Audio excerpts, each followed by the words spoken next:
नमस्कार दोस्तों, welcome back. आप देख रहे हैं कॉफी विद सुमित जैन।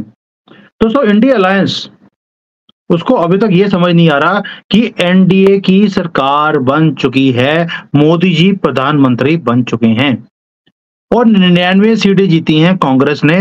उनको लगता है हमने मोर्चा मार लिया और वो हर जगह पर अब मोदी जी के साथ भिड़ने के लिए, लड़ने के लिए वो तैयार दिख रही है। खुलकर वो सामने आ गए और ऐसा लगता है कि गठबंधन को अभी तक यही समझ नहीं आ रही वो सरकार में नहीं है, विपक्ष में है। और कर क्या रहे हैं? हर बात के लिए सरकार को वो कटघरे में खड़ा कर रहे हैं और पूछ रहे हैं बार बार, मोदी जी आप ये काम हमारे हिसाब से कीजिए, तभी हम आपकी सरकार चलाने देंगे। मीडिया के अंदर भी हर रोज ये बातें आ रही हैं कि नीतीश कुमार मीटिंग कर रहे हैं, वो भी दोबारा से सोच रहे हैं कि वो इंडी अलायंस के पास जाएंगे या मोदी जी के साथ रहेंगे। यानी कि एक तरफ जो ये दो बैसाखियों के ऊपर गवर्नमेंट चल रही है, चंद्रबाबू नायडू, और दूसरी तरफ नीतीश बाबू, ये हर रोज ऐसी हथकंडे अपनाएंगे इंडी अलायंस की तरफ से। ये बार बार जिसको चुइयां सुइयां होती हैं वो चुभोने वाला काम किया जाएगा मोदी जी को, ताकि आराम से मोदी जी अपना काम नहीं कर पाए। और नीतीश बाबू कभी आंखें दिखाएंगे, कभी चंद्रबाबू दिखाएंगे, और इंडिया अलायंस भी वही काम कर रहा है। यानी कि लेफ्ट एंड राइट बाजुएं कमजोर करने की कोशिश है और सामने से तीर चलता जाएगा। अब मोदी जी बैसाखियों को बचाएंगे या अपने आप को तीर से बचाएंगे, ये देखने वाली बात है। इसीलिए इंडिया ब्लॉक हर मोर्चे पर लड़ने की तैयारी कर चुका है और मन बना लिया है मोदी जी को जीने नहीं देना। और ताजा खबर यह है कि इंडी अलायंस ने जो लोकसभा का स्पीकर की जो पोजीशन होती है उसमें भाग लेना पसंद किया है कि वो इसकी लड़ाई अब करेंगे, उस चुनाव में वो भाग लेंगे। इतनी सीटें तो उनकी है नहीं इंडिया अलायंस की, तो लड़ने की जरूरत क्या थी? पहले अनाउंस कर दिया हम लड़ेंगे, उसके बाद एक ऑफर भेज दिया मोदी जी को। ऑफर यह है कि अगर आप हमें डेप्यूटी स्पीकर की पोजीशन देते हैं तो हम स्पीकर की जो लड़ाई है, यानी कि इलेक्शंस है, उसमें भाग नहीं लेंगे। मतलब धमकी दे दी। किसको दी है? मोदी जी को, एनडीए को, कि आप हमारी बात मानिए वरना हम लड़ाई करेंगे। अब आप सोच के देखिए, इंडिया अलायंस के पास 234 सीटें हैं, एनडीए के पास 300 से ऊपर हैं। यानी कि जो स्पीकर है लोकसभा का वो भी एनडीए के बनेगा और जो डेप्यूटी स्पीकर है वो भी एनडीए का ही बनेगा। ये पुरानी सियासत चली गई। वाजपेयी जी ने अपनी गवर्नमेंट गिर दी थी एक वोट कम होने पर, खरीदारी वो भी कर सकते थे, जैसे कांग्रेस हमेशा करती रही, नहीं किया। अब आज की डेट तो ये है कि राम मंदिर बना, विपक्ष पहुंचा ही नहीं कि ये तो राम मंदिर इन्होंने बनाया है, हम नहीं पहुंचेंगे, और जब हम पहुंचेंगे सरकार में तो राम मंदिर को तोड़ देंगे।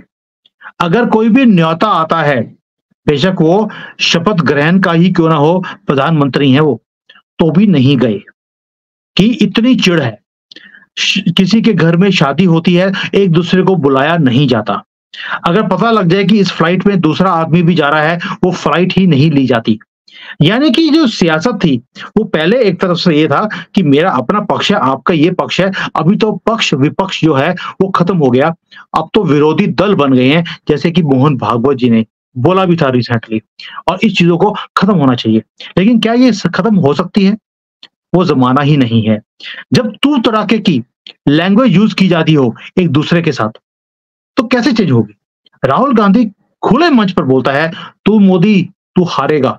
जब आप इतने बड़े आदमी को, प्रधानमंत्री है उससे भी बड़ा है क्योंकि पद बड़ा है, और दूसरा वो उम्र में भी बड़े हैं, तो भी तू तड़ाके की बात बोलता है, तो इसमें आप सोच सकते हैं कि कभी भी ये बीच वाला कभी होगा कि आप देखिए स्पीकर आप ले लीजिए, जो डेप्यूटी स्पीकर है उसकी पोजीशन हमें दे दीजिए। ये तो सोचना भी बेकार है। मुझे नहीं समझ आता कि इंडिया अलायंस वालों के पास इतना गुर्दा जो है, गुर्दा होता है कि गुदरा होता है, गुर्दा इतना स्ट्रांग कैसे हो गया कि पोजीशन मांगने लग गए हैं, वो भी पार्लियामेंट के अंदर। और मैं पहले भी बोला आपको कि विपक्ष जो है वो खुलकर खेलने के लिए सामने बैठा है कि हम लड़ाई करेंगे, कोई भी काम नहीं होने देंगे इस देश के अंदर। और पिछले 10 सालों में क्या इंडिया अलायंस वालों ने, क्या आपने खुलकर विपक्ष का काम नहीं किया? क्या एक भी पार्लियामेंट सेशन आपने चलने दिया? हर बात के लिए तो आप पार्लियामेंट को रोक देते हैं। कितने-कितने दिनों वहां पर काम ही होने नहीं देते, फिर भी मोदी जी ने अपना काम करवा कर दिखाया। और अभी राहुल गांधी है, अखिलेश है, इनको लगता है इन्होंने बाजी मार ली और बाजी मारने के बाद अब ये नेगोशिएट कर सकते हैं गवर्नमेंट के साथ स्पीकर की पोजीशन के लिए भी। और चाहिए भी क्यों? चाहिए इसलिए ताकि जब भी कभी वहां पर वोटिंग हो, धांधली ये करें उसके अंदर और गवर्नमेंट को गिरा दिया जाए। ओ भाई 28 दलों का गठबंधन है आपका। अभी तक आपने अपना पीएम घोषित नहीं किया है, जो पुरानी संसद में जाकर जिसने शपथ लेनी थी, वो भी हुआ नहीं है। और बीजेपी ने जैसे केजरीवाल का जो करियर ही खत्म कर दिया। वैसे तो केजरीवाल ने अपना करियर खुद खत्म किया है, लेकिन बीजेपी ने कसर नहीं छोड़ी उसकी रीढ़ की हड्डी तोड़ने के लिए। दिल्ली में सातों की सातों सीटें जीत ली हैं और उधर पंजाब में कांग्रेस ने केजरीवाल की रीढ़ की हड्डी तोड़ दी है। और अब आगे क्या होगा? आगे ये होगा कि दिल्ली में कांग्रेस ने ऑलरेडी आम आदमी पार्टी के खिलाफ खुलकर प्रदर्शन करने शुरू कर दिए। ये जो वाटर माफिया है, टैंकर माफिया के खिलाफ उन्होंने घड़े फोड़े हैं। जैसे कि खुद बड़े ही दूध के धुले हुए हैं, कांग्रेस ये भी कोई कम नहीं है। लेकिन अब आज आम आदमी पार्टी के साथ मिलकर जो ये इतनी लड़ाइयां कर रहे थे इलेक्शंस में मोदी के खिलाफ, आज आपस में ही भिड़ते दिखाई देते हैं।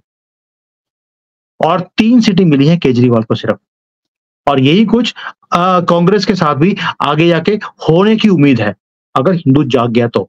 अगर बोल रहा हूं, मुझे नहीं मालूम हिंदू जागेगा या नहीं जागेगा। और जो ममता बनर्जी है, वो आपको क्या लगता है गठबंधन में वो आराम से बैठी रहेगी?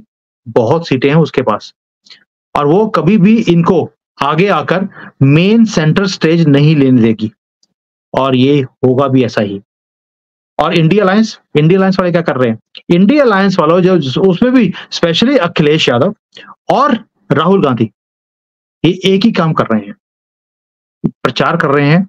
प्रचार ये कर रहे हैं कि अब हम सरकार चलाएंगे, सिस्टम तो हमारा ही है। मोदी जी बेशक गलती से प्रधानमंत्री दोबारा बन गए हैं, लेकिन काम नहीं कर पाएंगे। अभी आती है पोजीशन, लोकसभा में ऑपोजिशन का लीडर कौन बनेगा? सुना है राहुल गांधी को बोला है कि तुम ऑपोजिशन लीडर बन जाओ, लीडर ऑफ द ऑपोजिशन। मना कर रहा है या नहीं किया है अभी कुछ भी क्लियर नहीं है। कुछ लोग बोलते हैं एक्सेप्ट कर लिया है, कुछ बोलते हैं नहीं किया है। लास्ट टाइम आपको मालूम होगा जो अधीर रंजन चौधरी थे, उनकी बलि चढ़ा दी गई थी कांग्रेस की तरफ से। क्यों? खुद किसी को फेस करने की हिम्मत नहीं है। बोलते बोलते तो भूल जाते हैं कि सामने जो स्पीकर है वो लेडी है या आदमी है। वो आदमी को बोलते हैं स्पीकर मैडम। तो ये तो हालत है राहुल गांधी की। वो अपना मजाक नहीं उड़ाना चाहेगा, हो सकता है कि वो एक्सेप्ट ही ना करे, लेकिन उसे एक चीज तो एक्सेप्ट करनी पड़ेगी कि इस बार इलेक्शन में बीजेपी जीत चुकी है, प्रधानमंत्री बना चुके हैं, तो जो स्पीकर है वो भी बीजेपी का बनेगा और डेप्यूटी स्पीकर भी बीजेपी का ही बनने वाला है। और आप सिर्फ बाहर बैठकर तमाशा देखते रहिए। दोस्तों, मैं तमाशा बोल रहा हूं, ये आग लगाने वाला काम है। ये बेकार है कहना कि ये कोई भी कंस्ट्रक्टिव काम भारत के लिए कर सकते हैं। 65 सालों में इसकी फैमिली ने कोई भी काम ढंग का नहीं किया, सिवाय तुष्टीकरण का, देश को तोड़ने का, विभाजन करने का, यहां पर आग लगाने का और दुनिया के सामने सर झुकाकर बात करने का इसकी फैमिली काम करती रही। इसने तो ओपन जो है यूके में, अमेरिका में आके बोल दिया था, हमारे इलेक्शंस में इंटरफेयर कीजिए, मोदी जी को हटाइए और मुझे ले आइए, जो आप बोलेंगे मैं करने को तैयार हूं। चीन को बोल दिया मोदी को हटाओ, अरुणाचल मैं दे दूंगा आपको, मुझे फर्क नहीं पड़ता, मेरे बाप दादा ने कौन सा कुछ ऐसा काम नहीं किया। जिस जो भी आया कोई ना कोई भाग तोड़कर किसी और को दिया गया। और फिर भी ये कहते हैं कि हम बड़े ही जिम्मेदार विपक्ष हैं और उसकी भूमिका निभाएंगे, लोगों की आवाज हम उठाएंगे पार्लियामेंट के अंदर। ओ भाई, जब आप सरकार में थे, आपने कौन से देश की आवाज उठाई थी? कौन से गरीबों के लिए आपने काम किया था? कौन सी आवाजें अपने गरीबों के लिए पिछले 10 सालों में आपने पार्लियामेंट में उठाई हैं? आप तो सिर्फ मुसलमान, कभी मणिपुर, कभी नूह, आप तो यही बातें बोलते रहे। आप तो ये गवर्नमेंट से ये प्रूफ मांगते रहे कि हमने बालाकोट किया है या नहीं किया है। ये विपक्ष की भूमिका होती है। और मेरा आपसे एक ही राय है मिस्टर राहुल गांधी, क्योंकि आप मेरी वीडियोस देखते हैं, कि भाई एक ऐसी इमेज तो छोड़ के जाइए लोगों के ऊपर कि हो सकता है कि 5 साल के बाद आपको फिनिशिंग लाइन के पार करा दिया जाए। मुझे मालूम है आप तब भी यही हथकंडे अपनाने वाले हो जो आपने इस बार अपनाए हैं, कि सारी दुनिया की ताकतें सारी लगा दी मोदी जी को हटाने के लिए। और तुम्हें लगता है एक बार हटा दिया उसके बाद तो हमने हिंदुओं को खत्म कर ही देना है। ये है विपक्ष इस देश का, जो आज लड़ने के मूड में है, जबकि मोदी जी जीत चुके हैं। और आपको क्या लगता है दोस्तों, अगर राहुल गांधी जीत गया होता, 272 पार कर गया होता, बेशक वो सरकार 6 महीने चलती, लेकिन 6 महीने में इन्होंने मोदी, शाह, डोवाल, इन सबको खत्म कर देना था। आधी पॉपुलेशन इस देश की खत्म हो गई होती हिंदुओं की, सिर्फ 6 महीने में। ये इस तरह के लोग हैं और आज ये विपक्ष में हैं, तो ये दुहाई देते हैं कि देखिए लोकतंत्र की हत्या है, हमें डेप्यूटी स्पीकर की पोजीशन भी नहीं दी जा रही। खुद लीडर ऑफ ऑपोजिशन बनने से डरते हैं, लेकिन वो चाहिए इनको, सीटें चाहिए ताकि गवर्नमेंट को कभी भी घेर सकें या गिरा सकें।